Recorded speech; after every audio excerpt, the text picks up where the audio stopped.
Fasilitas, kita bicara fasilitas sekolah. Ini state school ya, kita ngomongnya state school. Luas sekali. Pertama, selain bangunannya harus sesuai standar lah ya, misalkan ya kelas itu harus ada sekian unit, sekian kelas dan sebagainya gitu, dan kelengkapannya kayak misalkan perpustakaan, aula dan lain sebagainya. Tapi di sekolah pasti ada yang namanya oval. Ada lapangan besar untuk melakukan kegiatan outdoor di sekolah. Lapangan bola kalau di kita mah wajib gitu. Jadi namanya sekolah itu tidak hanya fasilitasnya bangunannya mentereng 5 tingkat atau 3 tingkat gitu ya. Walaupun tamannya cuma seuprit gitu. Kalau di sini mah yang jadi fokus itu adalah lapangan gitu, ada tempat di mana semua anak bisa dikumpulkan di situ, ngumpul di situ cukup gitu. Itu yang secara garis besar lah ya. Pastilah kayak kamar mandi, perpus, kelas dan lain sebagainya mah itu mah wajib lah ya. Parkiran kan parkiran staff sama parkiran yang umum beda gitu. Nah, sekarang bicara kelas. Jadi kelas itu dari mulai tempat belajar, tempat main, bahkan dapur dan kamar mandi itu ada di kelas. Jadi sekali buka pintu itu, ini nggak tahu ya kalau kasusnya, kita juga belum lihat yang kasusnya yang sekolah besar. Istilah sekolah besar itu adalah kelas yang sudah yang kelas 1 sampai ke atas gitu ya. Cuma untuk di prep berarti TK ya. Jadi di kelas itu ya udah ada pantry, ada kamar mandi, ada ya namanya tempat belajar, tempat bermain, tempat belajar pun ada area-areanya macam-macam. Jadi satu ruangan besar itu dibagi per area, ada yang meja-meja, ada yang tempat mereka santai-santai buat baca buku, ada yang buat mereka nonton, tapi ada juga pojok untuk ya sama lah ya di Indonesia, pojok yang buat nyimpen tas, loker lah gitu, model loker. Cuma lokernya itu bukan untuk tas. Kalau di sini loker itu untuk menyimpan lunch bag sama tempat minum. Tas itu biasanya digantung di luar gitu ya, ada dikasih cantelan-cantelan gitu lah. Nah, ada pantry, jadi kalau anak mau nambah minum langsung ambil di situ. Ada kamar mandi juga, ada toilet lah ya, toilet. Itu kan fasilitas, dan ternyata itu standar di mana-mana, harus begitu. Harus ada ininya, ada pantry-nya, ada kamar mandinya, ada itunya, itu dalam satu kelas tuh harus begitu. Ketika saya lihat di kelas 6 juga, di kelas 6 juga begitu. Ada locker, ada pantry. Jadi itu standar. Termasuk ruang guru. Jadi ruang gurunya tidak di satu hall, guru ngumpul di situ semua, enggak. Tapi karena ini mah base-nya kan base SD ya, yang satu kelas itu dipegang satu guru juga kan ya, jadinya ada ruang guru di kelas TK itu, ada pojok yang buat dia buat dokumen guru kerja di situ dan lain sebagainya. Nah, di situ ada itu fasilitas. Terus ya lapangan bola, lapangan football, basket itu standar lah ya. Lapangan playground juga banyak, jadi disediakan untuk tempat anak-anak bergelantungan. Itu banyak. Umum ya memang sih, gambaran sekolah di sini, di mana kita sekolah itu, kalau di Indonesia hanya bisa saya lihat di sekolah-sekolah elit.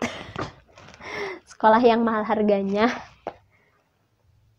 juga gitu, jarang ya. Maksudnya tuh di Indonesia itu fokusnya sebenarnya kan lebih ke penyediaan fasilitas pendidikan, misalnya layanan pendidikannya itu. Kalau di sini kan udah lebih ke kualitas pendidikannya, jadi memang lebih berkualitas. Sekolahnya tuh memang lebih fokus, oh ini anak-anak butuh kegiatan, butuh lapangan, ya udah jadi disediakanlah di situ. Jadi yang namanya kelas meeting, porseni dan lain sebagainya tingkat sekolah ya udah nggak mesti kemana-mana, udah di lapangan aja udah ada fasilitasnya. Yang menarik itu adalah ini kan pengalaman kita menonton sport day gitu ya, yang alat-alat olahraga itu mereka ada semua gitu, lengkap. Dari mulai javelin lempar lembing, lempar tolak peluru, itu tuh ada gitu. Bahkan kalau di kita mah balap karung itu pakai karung ya. Karung goni di sini mah memang ada khusus gitu alatnya. Shake-nya itu ada gitu. Jadi memang kelengkapannya itu ada. Ya memang beban belajarnya teh bertambah seiring bertambahnya tingkatan ya. Tapi tidak membuat anak kapok belajar gitu. Karena beban belajarnya teh beda gitu. Terus walaupun negeri, nah ini walaupun negeri dia memang profesional gitu. Di sini tuh nggak, pertama tidak textbook, kedua emang gurunya teh nggak mengeksplor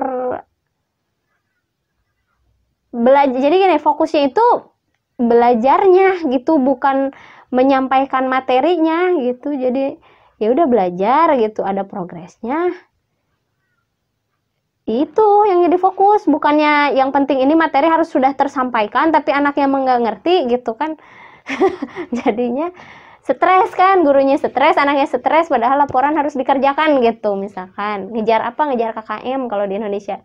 Kalau di sini mah saya nggak tahu ya sistemnya gimana, karena rencananya sih memang semester bukan semester ya, term ini mau nanya-nanya ke sekolah gitu, karena kita sebagai orang yang minat di situ kan kepo-kepo juga gitu, sebenarnya di sini gimana gitu. Cuma sejauh ini yang diperlihatkan ke orang tua adalah yang dilaporkan ya, bukan diperlihatkan, yang dilaporkan ke orang tua adalah, oh ya ini progresnya begini, si ini ada progresnya, harus ditambah yang ini gitu. Tapi kita jadi tahu bahwa oh anak kita itu ada berkembangnya gitu. Kalau kitanya fokusnya ke situ, ya lebih happy jadinya. Orang tuanya juga nggak stres gitu ya. Guru ya, yang stres guru aja kali ya. Menyiapkan materi gitulah ya. Cuma kita sebagai orang tua nggak stres, anaknya juga nggak kapok belajar gitu. Kadang kan ada jadi anaknya kapok belajar, nggak mau aja sekolah. Terutama untuk anak-anak yang sekolahnya terlalu awal kalau di Indonesia. Kalau di sini mah ya mau gimana, sekolahnya juga begitu doang. Di sini kan sistemnya catchment. Kebetulan catchment tuh zonasi. Sekolah itu sistemnya zonasi. Sekolah negeri. Sekolah negeri nih ya judulnya, state school. Sekolah negeri sistemnya zonasi. Jadi pertama kali kita daftar ke sekolah itu, hal pertama yang ditanya sama admin adalah tinggalnya di mana, rumahnya di mana. Ketika rumah kita masuk di zonasinya itu sekolah, langsung aja ini formnya silahkan diisi, oke boleh masuk ke sini. Dan tidak ditanya yang lain-lain, tidak diminta yang macam-macam, tidak nggak banyak cincai lah gitu kan, langsung isi form. Nah catchmentnya ini bervariasi. Untuk daerah yang padat penduduk, catchmentnya itu kecil-kecil, jadi sekolahnya pun banyak, SD-nya banyak, sekolahnya itu banyak. Kayak karena kita kan misalkan ini levelnya masih SD, jadi SD-nya tuh banyak, zonasinya tuh lebih kecil-kecil. Di sekitar kita aja ada 3 SD. Tapi karena kita masuknya zonasi yang sekolah ini ya, di sekolah ini kita bisa nyebrang zonasi, tapi nanti waiting list. Kalau nggak waiting list ya harus memberikan alasan kenapa mau ke daftar ke sekolah ini, harus ada alasan yang kuat. Misalkan kakek nanti pulangnya ke kakeknya rumahnya deket situ, misalkan apa gimana lah gitu ya. Itu kasus-kasus tertentu lah ya. Cuma kalau harus kita ikut zonasi yang deket-deket, kalau state school, kalau level SD. Nah kalau level SMP itu lebih luas.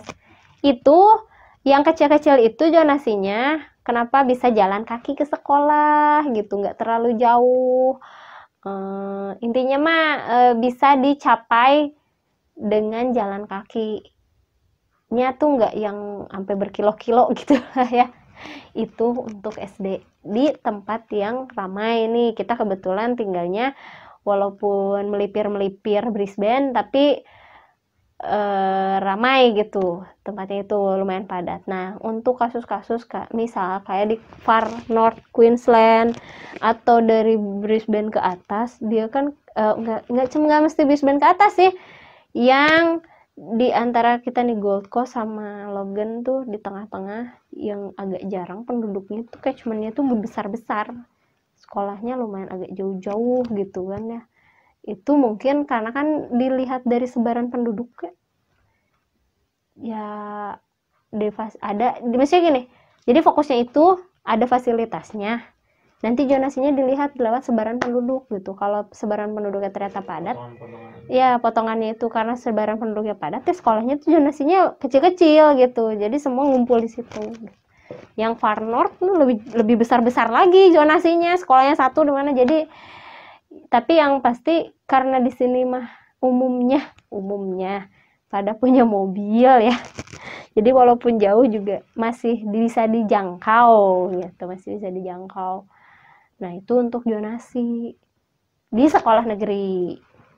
Tapi seru di sini tuh sebenarnya. Hal yang paling sangat saya syukuri ya sebagai pejalan kaki sebagai yang tidak selamanya pakai mobil berangkat sekolah adalah, jadi kalaupun kita pulang harus jalan kaki itu nggak bikin khawatir, karena fasilitas untuk jalan kakinya itu aman lah,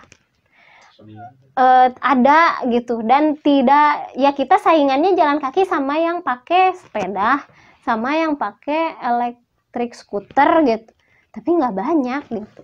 Cuma jadi nyaman jalan kaki teh. Kalau anak-anak pulang sekolah itu nggak khawatir takut keserempet mobil lah, atau takut masih ke bawah arus selokan gede, susukan. Jadi di sini mah aman, mau jalan kaki pun oh emang masuk akal lah gitu. Jadi banyak yang temen-temennya Ali ya rumahnya di ujung catchment, ya jalan kaki aja gitu. Kalau nggak dijemput pakai mobil ya mereka jalan kaki, and it's okay gitu, nggak bikin sport jantung. Mungkin yang kasus-kasus beda kan, kalau misalkan kasus yang pakai jasa antar jemput ya itu kan beda lagi kasus jasa antar jemput. Cuma di sini kan jasa antar jemput itu tidak disediakan oleh sekolah, jadi ada provider terpisah kalau mau kita pakai jasa antar jemput. Beda lagi kalau di Indonesia kadang kan disediakan sama sekolah ya, di fasilitasi sekolah antar jemputnya. Kalau di sini tidak ada provider terpisah, memang khusus pick up service gitu. Biasanya sekalian sama jasa after school hour service atau before school hour service. Itu lanjutan lagi lah nanti bahasannya. Mungkin kita bisa cari-cari info lagi nanti soal itu. Tapi untuk catchment ya dipengaruhi sama sebaran penduduk kayaknya, sebaran penghuni. Karena rame ya berarti lebih kecil, sekolahnya pasti lebih banyak, lebih berdekatan.